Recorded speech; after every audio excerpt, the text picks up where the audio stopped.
through the Tuskegee Airmen as they were even just trying to get into the Air Force. At the beginning of that clip, you see that they're picked up in Chicago. Chicago is in Illinois, which would be considered sort of a northern state. But once they land or kind of start to head south towards Tuskegee, they are forced off the train because they are colored and not white, and therefore that they have to move to the back. So that was absolutely true. So you can see, like, even then, Jim Crow segregation laws, they were definitely still existing, definitely still at play. And just because you were serving in the military didn't mean that you couldn't comply with those Jim Crow and segregation laws. Obviously, when they arrive at the air base, right, you see the one guy mentioned this is an experiment. We're hoping that it's going to go well. Unfortunately, this was very much an experiment. There was this idea that because they were black, that they were not capable, compared to their white counterparts, that they weren't going to be able to be as successful and be able to pass the test and so on and so forth. So expectations were quite high on them. Even when they were being told, that this isn't your country and your countries are monkeys and gorillas and apes, referring to the continent of Africa. And even when one of them is called the N-word, the expectation is that they will, remain strong and not say anything and not fight back. We even kind of saw that with Jackie Robinson, especially. If any of you saw the movie 42, Branch Rickey, who was like the general manager of the Dodgers, like told Jackie Robinson, I need somebody who's not going to fight back, because if you fight back or you say anything, this is over and you're going to ruin it for any other person of color who's going to try to come up through the major leagues. It's unfortunate, but it's also it's unfortunate that happened, but that's just how things had to, unfortunately move forward, especially during, the 1940s as well as the 1950s. We see at the end of that clip that the men are having to take the test again because the white sergeant didn't believe that they had initially passed it the first time. Even though we won't continue on with the movie, a lot of those guys do even better the second time on the test than they did the first time, even though you had guys scoring as high as 98. And those guys certainly weren't not capable. I mean, you heard them say they've got political science majors, economics, pre-med. Like, these were all very smart young men, but because of the color of their skin, they were without question discriminated against. Like I mentioned, the Tuskegee Airmen, they were very successful. Their squadron, I think on average, lost about 25 bombers. Their unit lost about 25 bombers in total. The average at that time was 46. So they were very successful and very good at their job and proved more than capable that they were up to the challenge. You also have the second Great Migration that's really going to take place, especially after World War II. So the first Great Migration has slowed, especially with the Great Depression. We saw a little bit of this in the 1920s. After World War I, people started moving north, looking for jobs. Those jobs tend to be more industrial jobs, more factory jobs. Those jobs tend to pay a lot better than, working on a farm or something like that. With the Great Depression, however, migration slowed. And we all know why, because during the Great Depression, there weren't a whole lot of jobs. Obviously, unemployment at its highest was at 25%. And so as a result of that, people essentially stopped moving. The only time people typically move is if they're going somewhere cheaper or they're going for a job, right? That's why most people, I would say, move in the first place. And so because during the Great Depression, there really weren't a whole lot of jobs, people didn't really move. Well, once World War II began, jobs began opening up, right? And we definitely sort of see that, with the push for especially women to join the workforce, whether it's, in the factories or the rationing, whatever it may be, because a lot of the men are going to go overseas to fight. That meant that, somebody was going to have to pick up the slack at home. This meant it was a great opportunity for African Americans to get those jobs. But unfortunately, even during times of war, especially during World War II, there was going to be discriminatory practices. There were some people who didn't want to hire African Americans, again, simply because of the color of their skin. So it was like, hey, we're going to take this white woman over this black man. And this, unfortunately, is oftentimes going to cause violence. Of course, people didn't just sit back and watch. They're definitely going to try and fight. And one of those people that are really going to fight is going to be A. Philip Randolph, the A standing for ASA. And, he noticed that, factories were hiring women, which is great, but they weren't hiring African Americans. And A. Philip Randolph stood up and was like, hey, this isn't right. This is our country too. We're willing to do our part. We want economic independence. We want to be able to take care of ourselves. And, for you to discriminate based on the color of our skin, it frankly isn't right. this is obviously an old and tried and true topic, but it was absolutely true. Like, they shouldn't be discriminated against simply because of the color of their skin. So if Philip Randolph decides he's got to do something, he's got to get the attention of the president in order to, end discrimination. And so he's going to organize a march on Washington to protest these practices of it's not fair that we are not getting hired, especially to help out our brothers and sisters overseas, simply because of the color of our skin. And so he's going to tell FDR, like, listen, we're going to organize this march. It's not going to look good for you. I suggest that you do something. And FDR does just that. He's going to issue an executive order which ends discrimination of employment in defense industries only. So if these were factories that were building tanks or building helmets, or, maybe they were organizing clothes or something for soldiers overseas, they could not discriminate on the basis of race. But even at this time, you have the military, which is segregated, right? The Tuskegee Airmen was an all-black unit because they could not join their white counterparts. And it's not until 1948 that the military is officially desegregated, meaning that you don't have an all-white, an all-Asian, an all-black, or an all-Hispanic unit. So it's not until under Harry Truman that the military officially gets desegregated. But A. Philip Randolph made a huge push, especially in the 1930s and 1940s, to push for civil rights for African Americans. And Martin Luther King Jr.'s I Have a Dream speech, which took place in August of 1963, that March on Washington was meant to honor A. Philip Randolph. That was one of the main reasons it took place. Obviously, they were fighting for civil rights, but they had wanted to honor A. Philip Randolph, who had made such a huge impact on civil rights, especially during times like World War II. And then, of course, you're also going to have the U.S., who is, of course, in need of labor. It's not just in the factories, but it's in the agricultural sector as well. And there's going to be a huge labor shortage in the Southwest. So that's definitely kind of like the California, Arizona, New Mexico areas. And so as a result, the government is going to issue the Bracero program in 1942, and this is going to bring over 200,000 Mexicans to the U.S. to help harvest fruits as well as vegetables.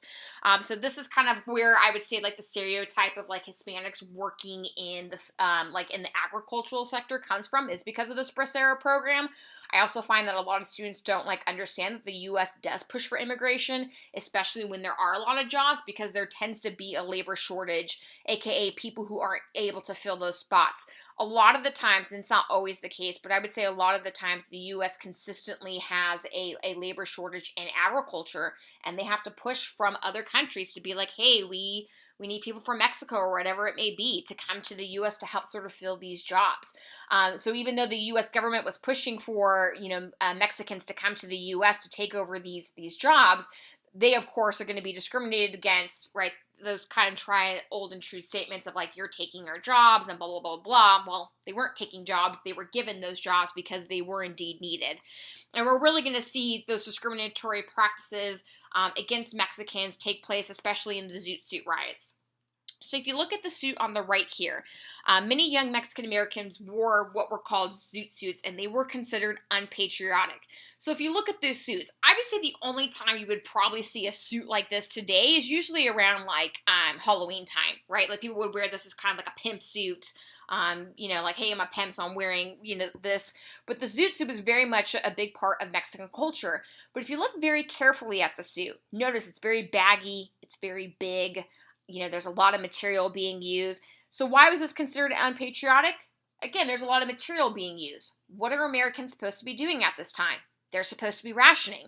Going back to that Miss Amanda video that we watched a couple of weeks ago, right? She's not supposed to be buying shoes if she doesn't have enough coupons. She's, being encouraged to buy canned goods, and so that way they last longer, and she's being encouraged to buy less meat so that way the fresh meat could go to the soldiers overseas.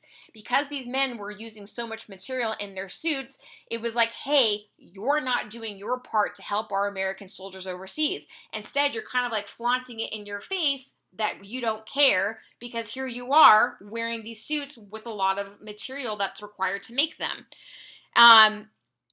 So what's going to happen is that eventually it's going to come to a head in 1943 with the Zoot Suit riots. So after hearing that these Mexican Americans had attacked sailors, soldiers and sailors attacked Mexican American neighborhoods throughout LA. So there's going to be a big fight that really ensues between Mexican Americans as well as sailors and soldiers who were living, especially in the California area at the time. they were seen as unpatriotic, that, the sailors were seen as discriminatory, and it's just going to lead to a huge blowout. The police did not intervene. They just banned the Zoot Suit days later, but unfortunately that's not going to solve any of the problems and any tensions that actually existed between these two groups. We're going to listen to a song from the Royal Crowd and Revenue called Hey Pachuco. You don't need to write down the lyrics, you're just going to listen to the song. But if any of you have seen the movie The Mask with Jim Carrey, you'll recognize the song because it plays like in the big dance scene with him and Cameron Diaz. So I'm going to have the lyrics up on the screen, and then I'm going to play the song, and then we'll kind of discuss the lyrics.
So I'll go ahead and pause it there. You can tell like the music is definitely kind of like that big band music. That would have been the style of music in the 1940s.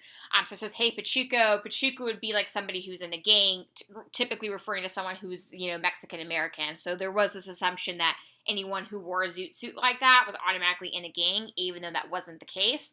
So the lyrics go, summer 43, the man's gunning for me, blue and white mean war tonight. So we know it's the summer of 1943. Blue and white can refer to cops. It can also refer to those in the Navy. They say, damn my pride and all the other cats living down east side, or maybe just my brim's too wide. So, they're saying like, hey, screw your pride. We don't care if the zoot suit is, a part of your culture. Like, you need to sacrifice for America and for the war effort. But he's also talking about like, maybe it's not even about that. It could be just discriminating against the outfit as a whole. Like maybe just my brim's too wide, especially of the hat. Says, ooh, Marie, you better grab my jack and zip gun for me, and I'll face no shame because tonight's the night I die for our name. Basically saying that they're going to fight for their family, they're going to fight for their name, and if they go down, they go down. Well, when we hit downtown, we start to throw down, we end up doing time. So showing that, like, they're going to get in a fight, they're obviously doing time, so they're going to be sent to jail. As soon as they met us, they're out to get us, so I stick with that gang of mine. Basically insinuating that they judge them based on their outfit and not who they are as people, and so because of that, they've got to fight for themselves and fight for, their own rights. This quote you don't need to write down, but on the Zoot Suit riots, Eleanor Roosevelt, who again, is the wife of FDR, like I said, she was more in tune, I think, with civil rights than certainly her husband was. She characterized the rioting as thus: the question goes deeper than just suits. It is a racial protest. I've been worried for a long time about the Mexican racial situation. It is a problem with roots going a long way back, and we do not always face these problems as we should. And we kind of see that with just the banning of the zoot suit. So rather than dealing with like the racial tensions that actually existed, LA was just like, hey, we're going to ban the suit and problem solved. Well, that doesn't solve the problem. It just puts a band-aid on like a very big, wound. And her remarks were led to an outraged response by the Los Angeles Times, and it printed an editorial accusing Mrs. Roosevelt of stirring race discord. Was that what she was doing? No, she was commenting on what she kind of noticed was happening. And of course, this wasn't just, of course, to Mexicans or Mexican Americans. We see this with Japanese Americans. You do see it with German and Italian descendants, although they don't experience it as badly. But usually during times of war, there's always sort of a group to hate or someone that we sort of take out our frustrations on. After 9/11, anybody who was Muslim, I would say quite a few people were discriminated against. I know my friend Sonia in high school. I remember one time this was like a couple years after 9/11, like she was Muslim and we were walking down the hall and some kid walked by and called her a terrorist. And I like looked at her and she was like, this happens all the time. And I couldn't believe it because I'm like, you're not a terrorist. And it's kind of crazy. Again, we're seeing it right now, especially with COVID-19. There's definitely been sort of rise in hate crimes, especially towards Asian Americans, because the COVID virus came from China, even though these people who were living in America had nothing to do with it. People pinpoint their anger and their frustrations in the wrong directions. This, however, you will need to write down. And this is the 442nd Regimental Combat Team. I had spoken about them in our Japanese internment lecture on Monday. But the 442nd Regimental Combat Team was an all-Japanese fighting unit. So even though you had well over 100,000 Japanese Americans that are going to be, sent to these camps, if they join the military, they could get out of those camps and join regimental combat teams like the 442nd one. They're going to fight in Germany, France, as well as Italy. And while many family members were in these internment camps, they were expected to fight for America. What's very interesting about the 442nd Regimental Combat Team was that they were the most decorated combat unit throughout all of World War II. And yet, a lot of their family members were either placed in internment camps or they were deemed un-American simply because, they were of Japanese descent, even though they had done nothing wrong. It also kind of harks back to that clip that we see in the Tuskegee Airmen of, why would you want to, fight for a country that, doesn't necessarily like love or protect you? Like, they still saw this country as their own, even with all of its issues. It was like, hey, we're still going to fight for a country that we feel is ours. But also the Tuskegee Airmen weren't seen as capable because they were black. Well, these men weren't seen as capable because they were Japanese or Japanese American, and yet they proved everybody wrong.